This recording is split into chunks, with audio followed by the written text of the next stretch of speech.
Assalamu alaikum, my dear lovely viewers. You are highly welcome to Easy English Learning YouTube channel and Facebook page. Dear viewers, আজকে আমরা শিখব sentence কাকে বলে, কত প্রকার এবং কি কি, এবং সেন্টেন্স কিভাবে বানাতে হয়। Dear viewers, ইংলিশ শিখতে গেলে আপনাকে অবশ্যই সেন্টেন্স কিভাবে বানাতে হয় এবং এর প্রকারভেদ আপনাকে অবশ্যই জানতে হবে। ইংলিশ শেখার যে বেসিক আইটেমগুলো আছে তার মধ্যে এটি অন্যতম। সেন্টেন্স হচ্ছে কয়েকটি ওয়ার্ড বা শব্দ যখন পাশাপাশি বসবে এবং মনের একটি ভাব প্রকাশ করবেন, তাকেই সেন্টেন্স বলেন। আই রিপিট, যখন পাশাপাশি কয়েকটি ওয়ার্ড বা শব্দ বসে মনের একটি ভাব প্রকাশ করেন। দ্যাট মিন্স আপনি কয়েকটা ওয়ার্ড পাশাপাশি লিখলেন এবং এটি যদি আপনার মনের কোনো ভাব প্রকাশ করে তখন তাকে সেন্টেন্স বা বাক্য বলেন। সেন্টেন্সের অর্থ হচ্ছে বাক্য। সেন্টেন্সের অর্থ হচ্ছে বাক্য। সেন্টেন্স আমরা কিভাবে বানাবো? প্রথমে আমরা সাবজেক্ট বসাবো, তারপরে বসাবো ভার্ব, তারপরে বসাবো OMPTR, ওতে অবজেক্ট, এম এ ম্যানার, পিতে প্লেস, টিতে টাইম, আর এ রিজন। OMPTR আমরা এতদিন যেটাকে বলে এসেছি এক্সেট্রা অথবা অবজেক্ট অথবা ইটিসি, সেগুলো হচ্ছে OMPTR।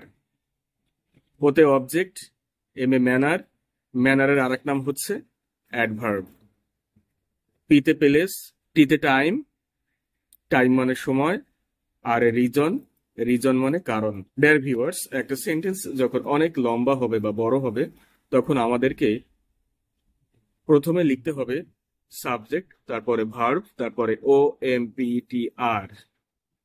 I repeat, subject plus verb plus OMPTR।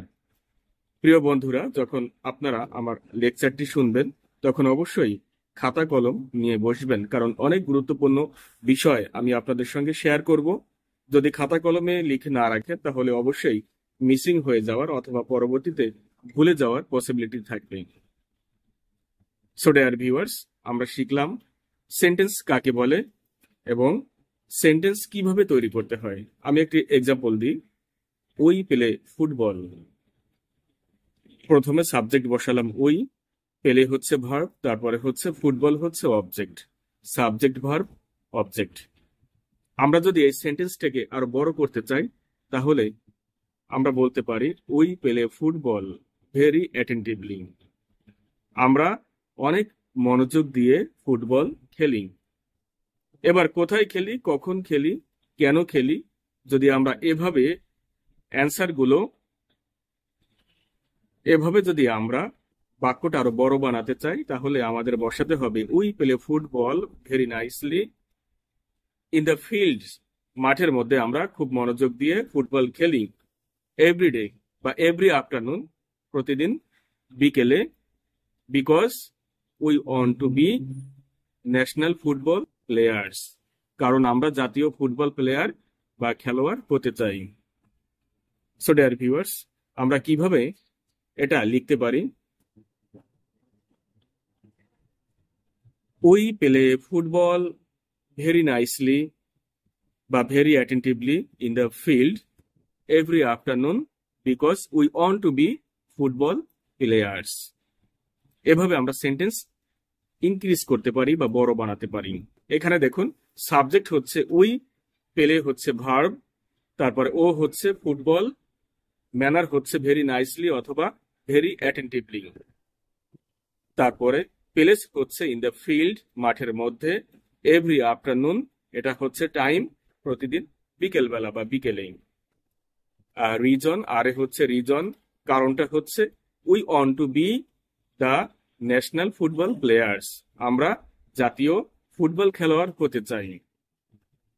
তাহলে এই সেন্টেন্সে আমাদের সবকিছু পেলাম, সাবজেক্ট পেলাম, ভার্ব পেলাম, অবজেক্ট পেলাম, প্লেস পেয়েছি, ম্যানার পেয়েছি, টাইম পেয়েছি, রিজন পেয়েছি। সাবজেক্ট, ভার্ব, অবজেক্ট, ম্যানার বা অ্যাডভার্ব, প্লেস, টাইম, রিজন, এটা আমাদেরকে অবশ্যই মনে রাখতে হবে। ডিয়ার ভিউয়ার্স, সেন্টেন্স বৈশিষ্ট্যগত দিক হতে 5 প্রকার। প্রথমে হচ্ছে অ্যাসার্টিভ সেন্টেন্স, বর্ণনামূলক বাক্য।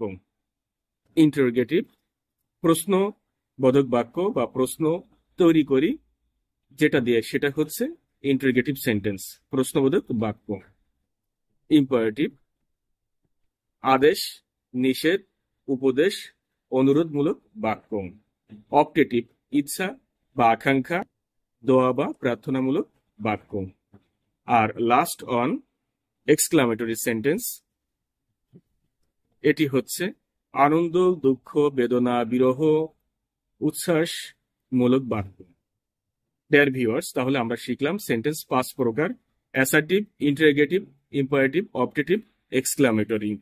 কেউ কমেন্টে জানাতে পারেন যে অপটেটিভ সেন্টেন্স মানে কি, অথবা অ্যাসার্টিভ সেন্টেন্স মানে কি, এটা আপনারা কমেন্টে লিখতে পারেন। এবং আপনাদের কাছে আরেকটি প্রশ্ন থাকলো, সেন্টেন্স কত প্রকার, কমেন্টে অবশ্যই জানিয়ে দেবেন।